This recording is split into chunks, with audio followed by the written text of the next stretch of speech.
to come back with quality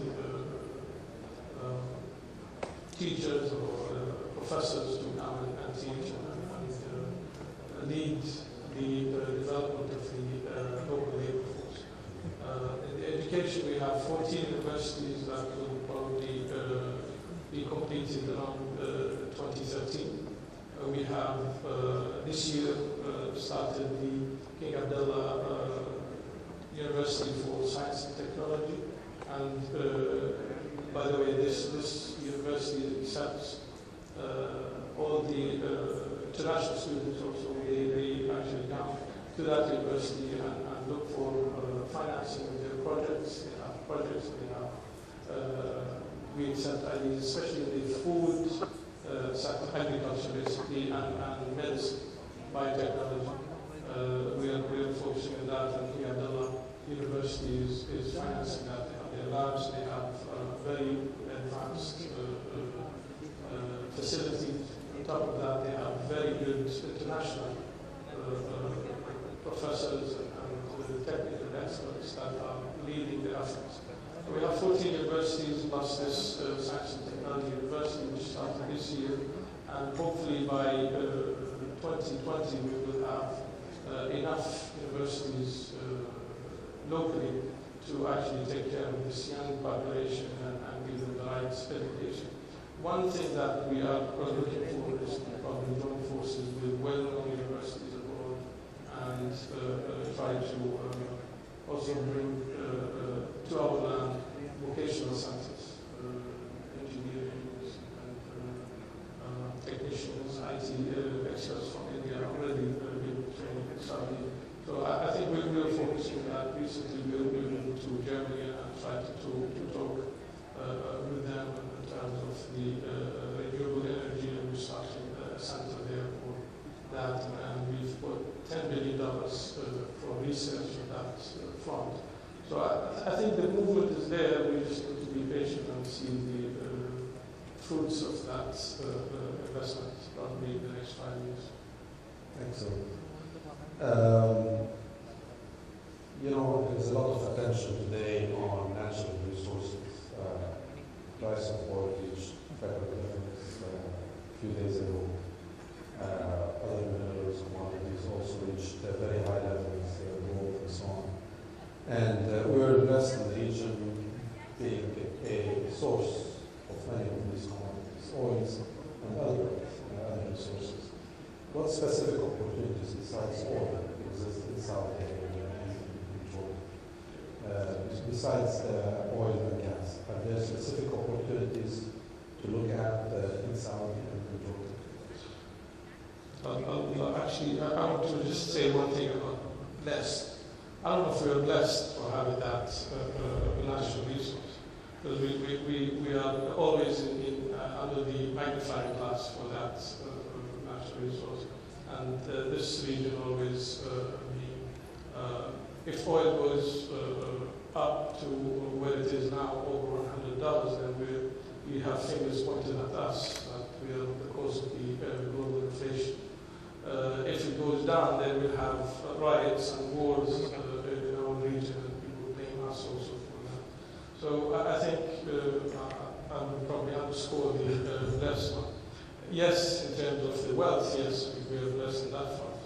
This is a commodity that has really brought enough wealth for the region. And what I'm hoping for is that we make use of that wealth and diversify away from oil and try to invest while oil is actually still the favorite fuel and the favorite product, commodity. I don't think it's going to be forever.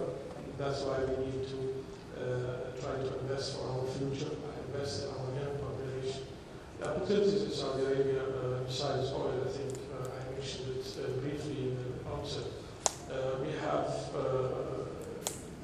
great need for power, electricity.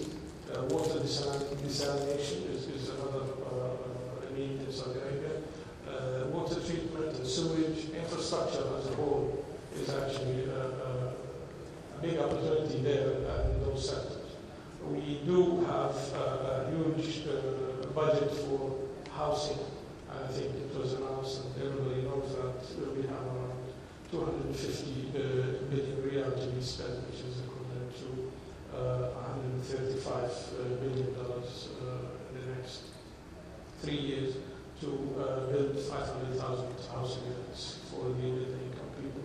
As the solar the higher radiation rates that are valid for solar, and there's development of the cluster for clean tech technologies. This is one end. So there are 7 sites that have been identified as valid for generation of power that are higher than average wind speeds to generate energy. So that's on the energy front. On the second front, we have natural, some of our biggest exports are phosphate and potash. There are other opportunities in the silica, zeolites, and other minerals.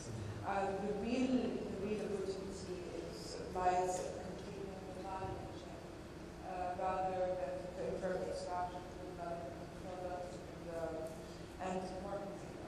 So there are opportunities on both fronts. Thank you. One last question. I guess we cannot escape. The region has seen significant political changes. Any impact on that economic Jordan and its prospects?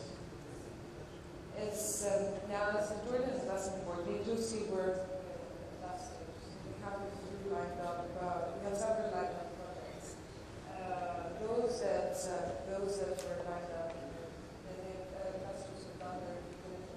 They continue with either setting up taking over companies or setting up their projects. Those who know about the region, it's a matter of awareness. You know about the region, you know the peculiarity and the specificity of each country, and are citizens of the way. And some others are risk averse. So really, it's depending on investors. Has it impacted? Definitely, I think the whole region is impacted by the political situation. But it was, I would say, it was slowed down and postponed certain projects depending on the nature of the project. In 3 years, do you see any impact? It's only short term. It's a short-term impact from hold, so we were expecting to see inflows. And I mean, it's a growing piece of the opportunities are growing. They follow investment projects. So having our value proposition, we're positioning Jordan not as an isolated function for the local market. So it's the back office services and knowledge resources that are human capital intensive are still very valid and opportunities are there. So I do not, there will be an impact. I'm certain there will be whether Yeah, I think as Mo mentioned, initially is the whole region. As always, actually, we have back in the late 50s and 70s, we have wars in Syria. Everybody will be affected. Now we have riots, and I'm hoping that this will probably create a new atmosphere, especially in our sector or in our area, which is economics and finance and investment. Inter-Arab investment should probably benefit from this if things fall in place correctly and these recent developments take the right course. If it doesn't actually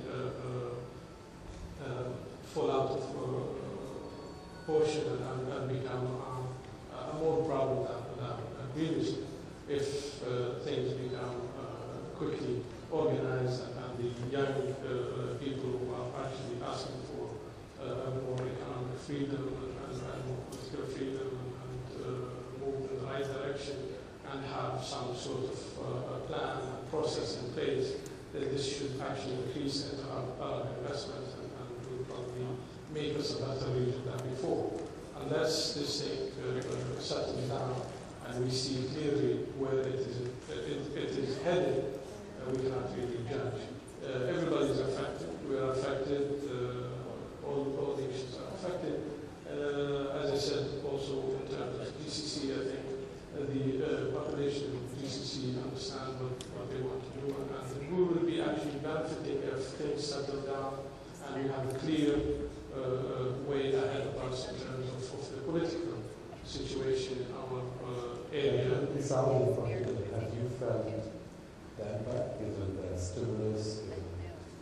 I think everybody knows that Saudi Arabia initially had small effect, and then everything actually for place. Everybody in the country is actually understand that we have too much to lose, and they understand that there is actually a program that is led by King Abdullah to modernize this, this higher education program started 4 years ago in terms of investing for the future. It started also 2-3 years ago.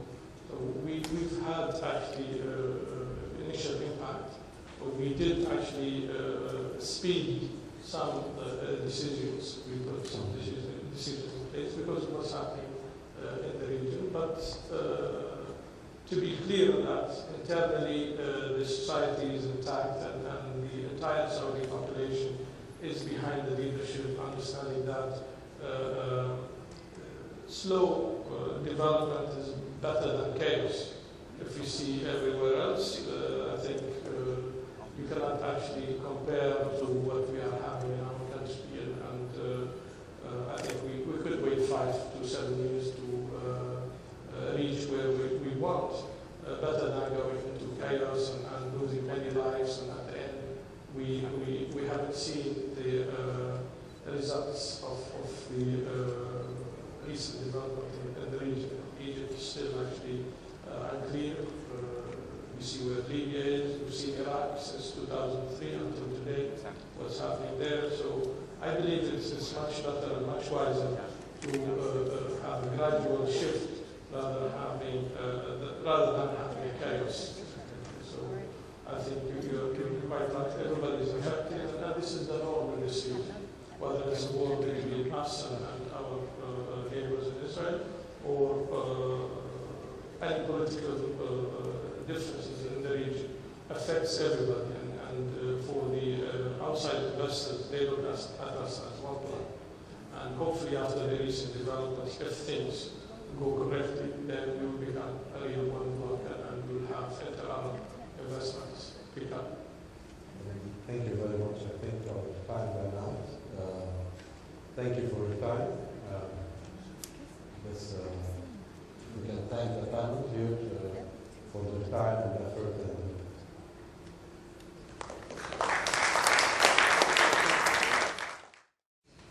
We're coming soon to the close of the evening, but we have two very, very important topics that we need to look at now. And we're going to expand and go a little bit further afield. We're going to look at what's going on in China and the success story in the Central West region. And then after that, we will have our panel on Poland, which I think you'll find extremely interesting and very engaging. So this next panel is just going to be, it's not a panel actually, it's just going to be a presentation. And we're just absolutely thrilled that we can look at this sort of case study, so to speak. And we're going to take a look at Ningxia, an emerging heartland for investment in China. So if you are thinking about where you're going to put your money in China, maybe you need to be now looking at Ningxia. So I want you to please welcome the Vice Governor of the Ningxia Hui Autonomous Region, Mr. Li Rui. And he will present his speech in Mandarin, but we will have translation on the board, just as Sheikh Alumna did hers this morning. We will have the translation. So thank you so much.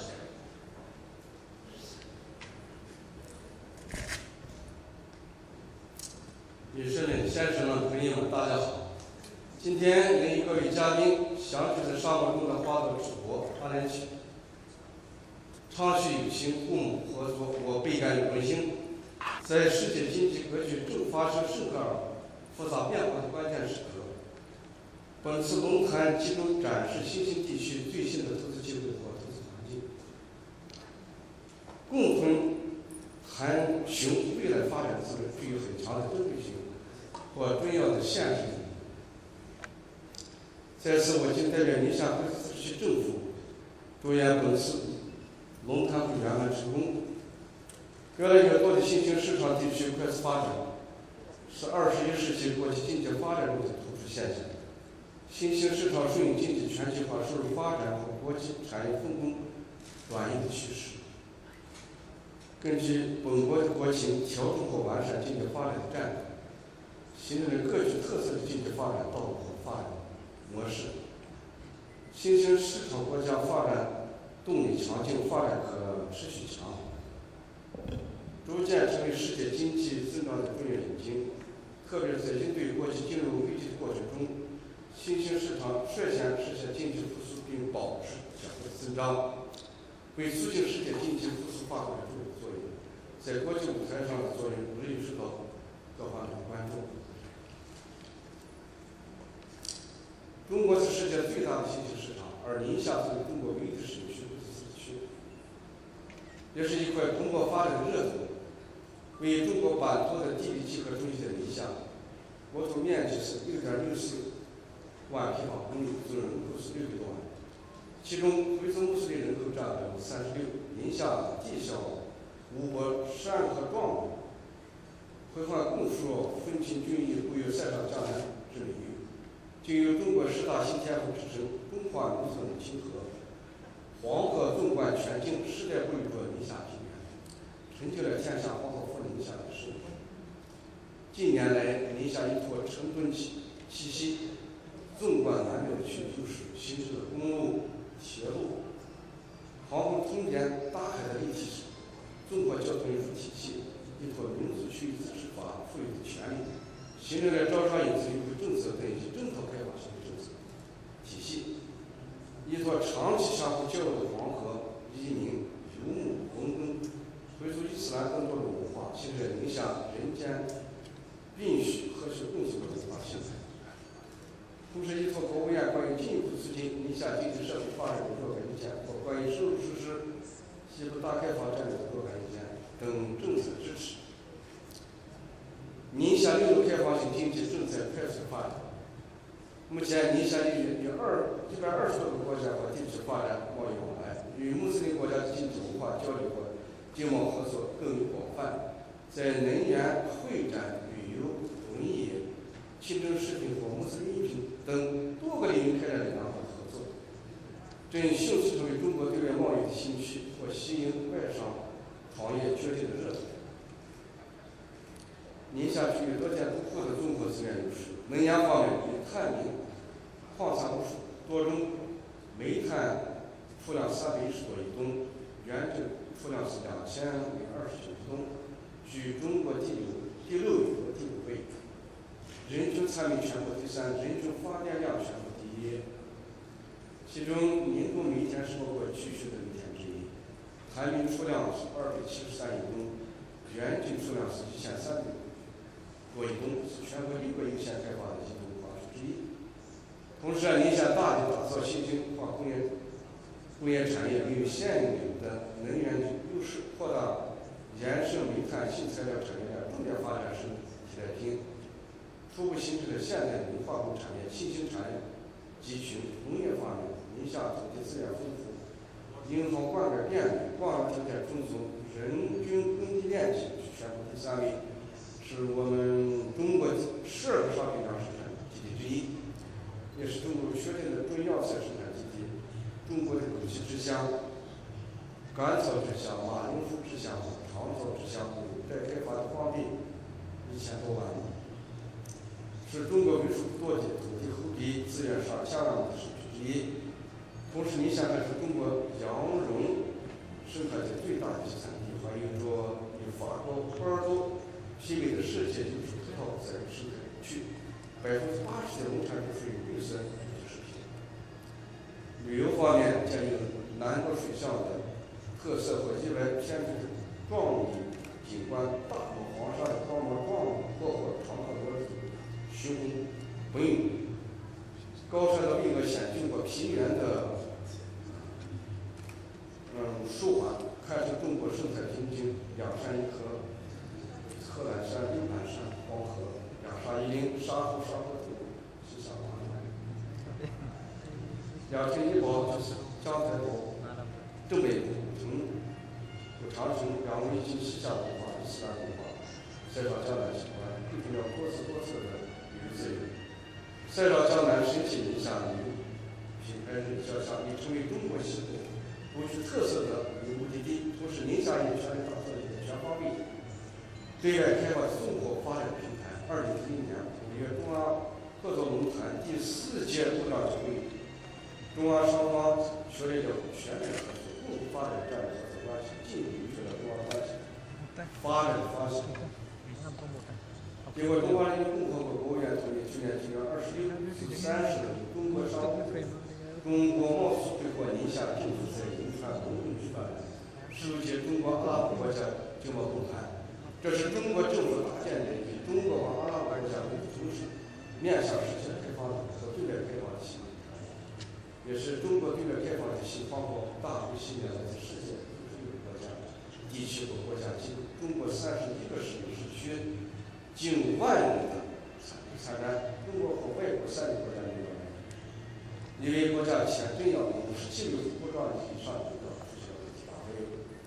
阿联酋、埃及、摩洛哥、苏丹、叙利亚、也门、伊拉克、约旦、毛里塔尼亚等阿盟成员都派出了副省部级以上的人员。阿尔及利亚、阿曼、巴勒斯坦、巴林、吉布提、卡塔尔、科威特、黎巴嫩、利比亚、沙特、突尼斯派。本次大会，中阿双方共同向世界宣布了进一步深化中阿经贸关系的原意。中国总理回良玉在主旨演讲中明确表示，中阿经贸论坛是中阿合作论坛的重要组成部分，是促进中阿经贸合作的新的重要的平台。女士们、先生们、朋友们，经国务院启动中国阿拉伯国家经贸论坛，更名为中国阿拉伯国家博览会。首届中国阿拉伯国家博览会将于2011年9月19日至23日在中国宁夏银川召开，目前筹备工作已经全面展开。借此机会，我谨代表热情好客、真诚质朴的宁夏各族人民，诚挚邀请各位尊贵的客人和朋友们，在今年金秋时节做客塞绍江南新天府，寻求创富的新机遇。沙造花香，野造国香，让我们携起手来顺应时代的潮流，传承美丽，深化合作，共同发展，不但拓展共同繁荣发展的光明之路。再次祝愿第190次年会取得圆满成功，谢谢大家。We had a little glimpse into what's going on in Poland in our earlier panel, and now we're going to get a little bit more in-depth discussion and talk to some of the key players in the Central European economy, the biggest Central European economy in the region, indeed a huge economy, and one with tremendous prospects for foreign direct investment and indeed for development. So I'm just going to hand it over now to our moderator. He is the Chief Executive Officer of Biz Poland, Thompson Bernard, and he will conduct this. Thank you, Thompson. Janusz, hope you please join us here, yes? We have 2 more guys coming in. Please, Mr. Juris, please join us, yes? We're running a bit late, and this is the last, looks like it's one of the last always difficult to get people in.